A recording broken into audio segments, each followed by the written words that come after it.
Story time फिर से आपके सामने प्रस्तुत है एक नई कहानी के साथ। आज की कहानी है कि भगवान शिव और श्री कृष्ण के मध्य युद्ध क्यों हुआ।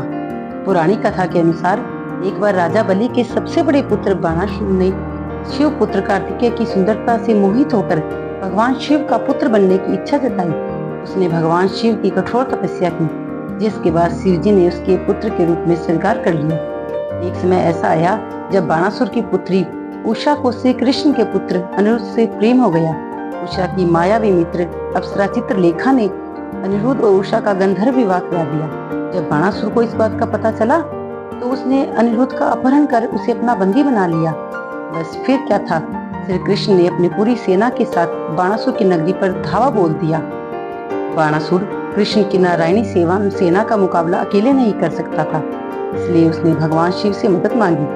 अब युद्ध में श्री कृष्ण की एक ओर श्री कृष्ण की नारायणी सेना और दूसरी ओर भगवान शिव और कुमार कार्तिकेय लड़ रहे थे। युद्ध इतना भयानक था कि एक बार तो लगा कि भगवान शंकर ने अपने अग्नि अस्त्र से श्री कृष्ण, बलराम और प्रद्युम्न तीनों को खत्म कर देंगे, लेकिन उसी समय श्री कृष्ण ने अपने वरुण अस्त्र का प्रयोग कर महादेव की अग्नि अस्त्र को शांत कर दिया।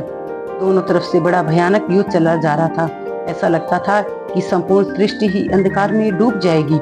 युद्ध इतना भयंकर था कि सृष्टि में हाहाकार मच गया। अंत में भगवान श्री कृष्ण ने युद्ध में बाणासुर को मारने के लिए अपने सुदर्शन चक्र का प्रयोग किया, और जैसे ही उन्होंने सुदर्शन चक्र निकालने के प्रयोग किया तो बाणासुर उसकी सहस्त्र भुजाओं को काट डाला। और जब कृष्ण अपने चक्र से बाणासुर का वध करने लगे, उसी समय कार्तिक के साथ महादेव वहां प्रस्तुत हो गए।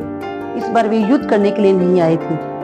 उन्होंने श्री कृष्ण से बाणासुर की गलतियों के लिए क्षमा मांगी और श्री कृष्ण से कहा कि आप इसका वध न कीजिए, यदि आप वध कर देंगे तो मेरा वचन भंग हो जाएगा। ऐसा सुनकर श्री कृष्ण ने बाणासुर को क्षमा कर दिया और अनिरुद्ध और उषा के साथ अपने नगरी को लौट आए, और बाणासुर को शिव जी ने अपने अग्रगणों में शामिल कर लिया। कहा जाता है कि बाणासुर को उसी दिन से अजर अमर माना जाता है और भगवान के प्रिय गणों में उन्हें शामिल माना जाता है। ऐसे ही पुरानी कथाओं की जानकारी के लिए आप मेरे चैनल को लाइक कीजिए, सब्सक्राइब कीजिए और बने रहिए स्टोरी टाइम पर। धन्यवाद।